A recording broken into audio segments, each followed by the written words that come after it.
जी, आज का ये ख़ास वीलॉग मैं उन लोगों के लिए बना रहा हूँ जो प्लान कर रहे हैं कनाडा में आने के लिए। और हम भी जस्ट रिसेंटली मूव हुए हैं यहाँ पे कनाडा में। और कनाडा के हार्श वेदर और स्नोई वेदर के बारे में बहुत ज़्यादा सुना था, लेकिन आज इसको एक्सपीरियंस करने का भी मौका मिला है। तो मैं चाह रहा था कि मैं उन तमाम लोगों को जो आने का प्लान कर रहे हैं उन्हें यहाँ दिखाऊं कि यहाँ पे जब स्नो पड़ती है तो कितनी स्नो पड़ जाती है। डैडी डैडी नहीं मारो मेरे पे। भैया इधर देखो।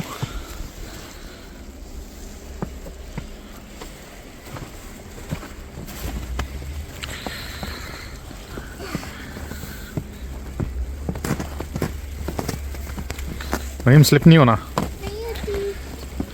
मुझे पता नहीं है, हमारा ड्राइववे बहुत बड़ा नहीं होता।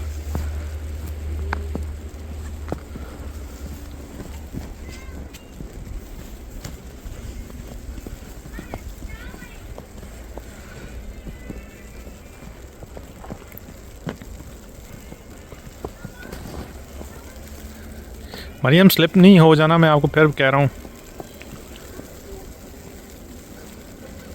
ये ना बाबा, यहाँ पे मत चढ़ना, ये आइस है, इसके नीचे आइस है।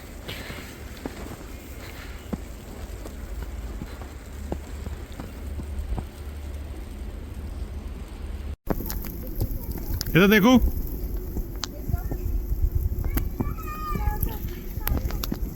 अरमान इधर देखो।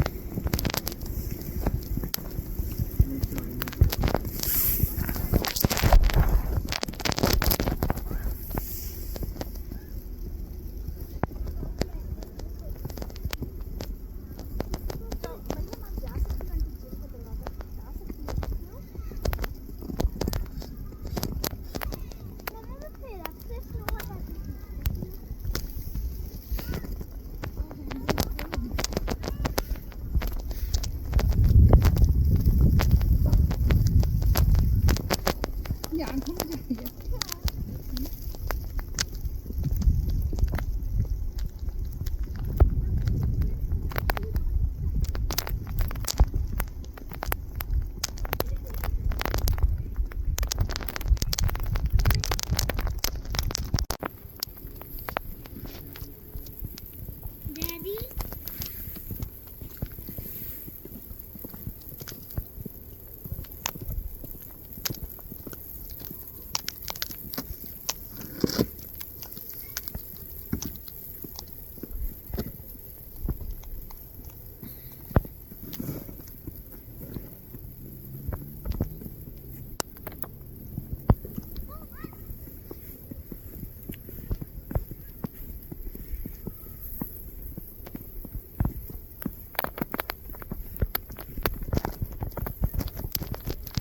ये रात से स्नो पड़ी हुई है, स्नो स्टॉर्म था। तो ये अभी हमने रास्ता साफ़ किया था अपने घर का गुज़रने के लिए। और यहाँ पे ये स्नो दिखा के मैं उन नए लोगों को कोई डराना नहीं चाह रहा, बल्कि मैं सिर्फ उन्हें दिखाना चाह रहा हूँ कि कितनी स्नो पड़ जाती है यहाँ पे, और किस तरह फिर यहाँ पे स्नो को आपको क्लियर भी करना पड़ता है।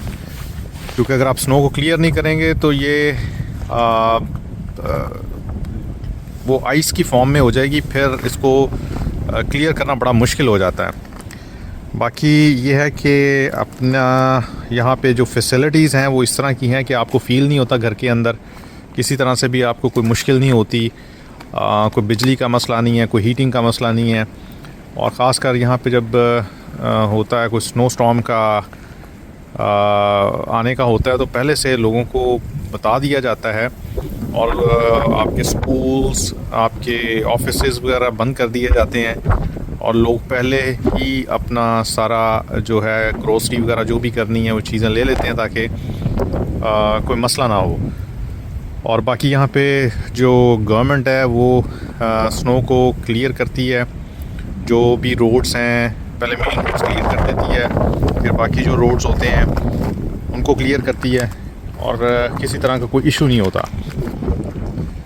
और लोग ये देखें, हमारे पड़ोस में जो पड़ोसी हैं वो अपनी गाड़ी में जा रहे हैं, और लोग ट्रैवल करते हैं, कोई मसला नहीं है। इसलिए वो लोग ख़ासकर जो यहाँ के हार्श वेदर से या यहाँ के जो स्नो स्टॉर्म्स हैं उनको जो देखते हैं नेट के ऊपर और वो डरते हैं कि पता नहीं क्या होगा, जैसा कि हम भी डरते थे पहले कि पता नहीं क्या होगा, किस तरह मैनेज होगा। तो कोई ऐसा मसला नहीं है। इस वक्त -7 है बाहर टेम्परेचर और मैंने प्रॉपर्ली अपने आप को कवर किया हुआ है, तो कोई ऐसा फ़ील नहीं हो रहा, ठंड का एहसास नहीं हो रहा। प्रॉपर स्नो बूट्स पहने हुए हैं, तो कोई ऐसी जो है वो फीलिंग नहीं हो रही कि कोई मसला हो सर्दी की वजह से। तो बाकी है कि आप लोग जो भी आने का प्लान कर रहे हैं ज़रूर आएँ, घबराने की ज़रूरत नहीं है। यहाँ के वेदर से यहाँ पे प्रॉपर्ली सारी चीज़ें वेदर के हिसाब से अवेलेबल हैं और यह है कि कोई मसला नहीं होता किसी तरह से भी, और ज़िंदगी जो है अपने मामूल पे उसी तरह चलती रहती है। तो कोई घबराने की ज़रूरत नहीं है। आप लोग किसी तरह से भी अपने माइंड में वो स्ट्रेस ना लें यहाँ के वेदर का, और जब यहाँ पे बंदा आता है तो फिर यहाँ के वेदर के मुताबिक अपने आप को ढाल लेता है और यहाँ के वेदर का यूज़ टू हो जाता है। सो अच्छा मुल्क है, बहुत अच्छा मुल्क है। सारी फैसिलिटीज़ हैं, किसी तरह से भी आपको कोई प्रॉब्लम नहीं होती इस किस्म के वेदर में। सो मैं तो बहुत एंजॉय कर रहा हूँ, बहुत मज़ा आ रहा है।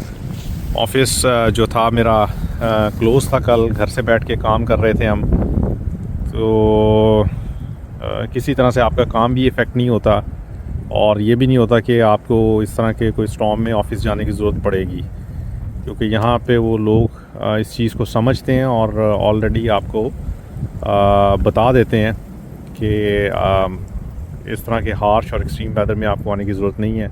घर में स्टे करें, सेफ़ रहें, और स्कूल्स और सब चीज़ें बंद हो जाती हैं। ये घर है जी जहाँ पे करंटली हम रह रहे हैं, और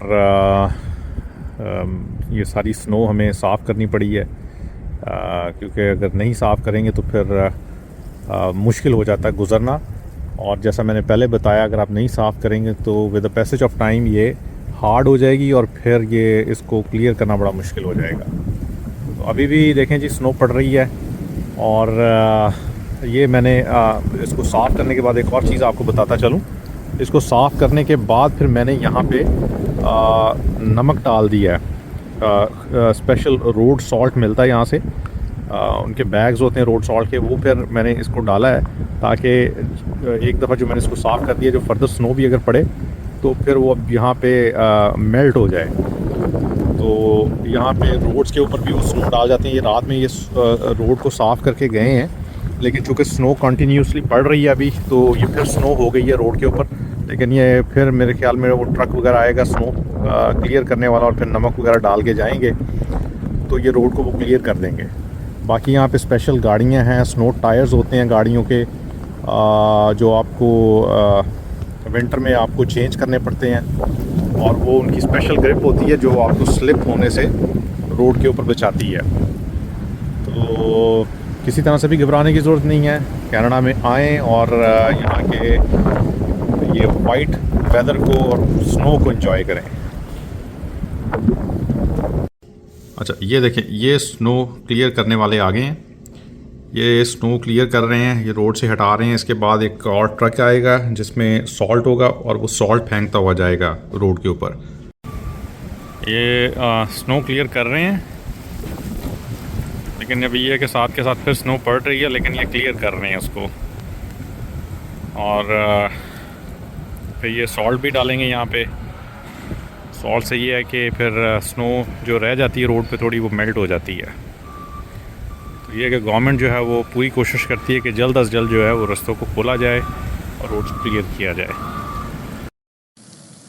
उम्मीद करता हूँ कि आपको मेरी आज की ये वीडियो पसंद आई होगी। अगर आपको मेरी वीडियो पसंद आई है तो चैनल को सब्सक्राइब कर दीजिए, वीडियो को लाइक कर दीजिए और बेल का आइकन दबा दीजिए, ताकि आने वाली वीडियोस की नोटिफिकेशंस आपको मिलती रहें।